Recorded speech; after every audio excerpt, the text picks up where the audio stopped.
त्यानंतर एक चांगली बातमी ती म्हणजे इंटरनेट, नेटवर्किंग साइट्स, ईमेल्स आणि मोबाईल या सगळ्या माध्यमातून होणारा कम्युनिकेशन आता डिजिटल किंवा सीडी रूपात खुमासदार शीर्षकासह मिळणार आहे। पण त्याचबरोबर थोडी जबाबदारीही वाढणार आहे, कारण मग या सगळ्या माध्यमांचा वापर जरा काळजीपूर्वकच करावा लागेल।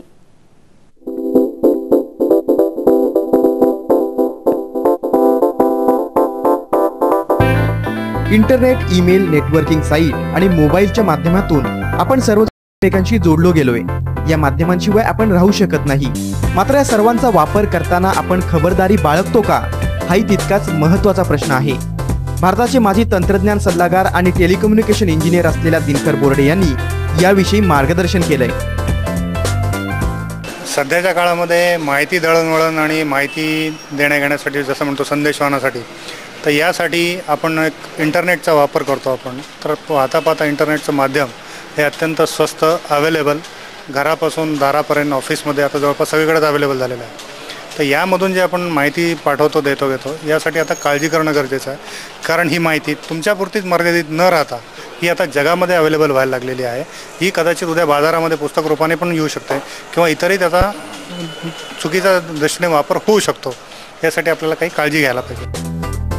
ईमेल, वेबसाईट, ब्लॉग, चॅटिंग, मोबाईलवरचे मेसेज, ऑनलाईन बँकिंग यासाठी इंटरनेटचा वापर अनिवार्य आहे। मात्र गोपनीयतेच्या बाबतीत गंभीर समस्या आहेत। साइट्स हॅकिंग, क्रॅकिंग किंवा ट्रेसिंग करणं हे कोणत्याही यंत्रणेत शक्य आहे। स्वतः आपण सुरक्षित राहणं, सुरक्षित पोहोचणं, आपले मेसेज सुरक्षित घेणं आणि सुरक्षित देणं, याच्यासाठी कमीत कमी लागणारीच माहिती आपण पाठवायची, लागणारीच माहिती आपण घ्यायची आणि जेवढं गरजेचं आहे तेवढ्यापुरतंच इंटरनेट वापरायचं, कारण या गोष्टी सगळ्या मधल्या ट्रॅफिकमधले लोक तुमच्याकडे पाहत असतात। भावनेच्या भरात कुठलीही खाजगी माहिती, फोटो किंवा व्हिडिओ कुणालाही देऊ नका। गरजेपुरता, त्याचबरोबर योग्य शब्द आणि भाषेचा वापर करा। बँकेचा account number, credit card, pan card क्रमांक किंवा इतर कुठलेही महत्त्वाचे पासवर्ड आपल्या मोबाईल, ईमेल अकाउंट किंवा इंटरनेटवर कुठल्या साईटवर सेव्ह करून ठेवू नका, असं आवाहन तज्ज्ञ करतात। इंटरनेट हे आपल्यासाठी अत्यंत चांगलं माध्यम आहे। माहिती पोहोचणं जगाच्या कानाकोपऱ्यामध्ये कमीत कमी वेळामध्ये जास्तीत जास्त माहिती पाठवली जाते।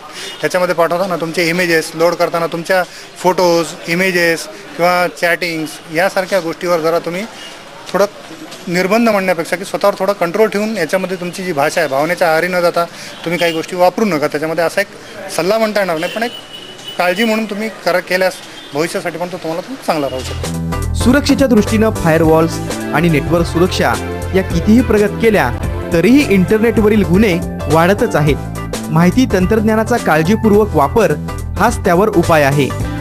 साम मराठी, नांदेड। गणेशोत्सवाच्या आणि यानंतर साम न्यूज मध्ये घेऊयात एक ब्रेक।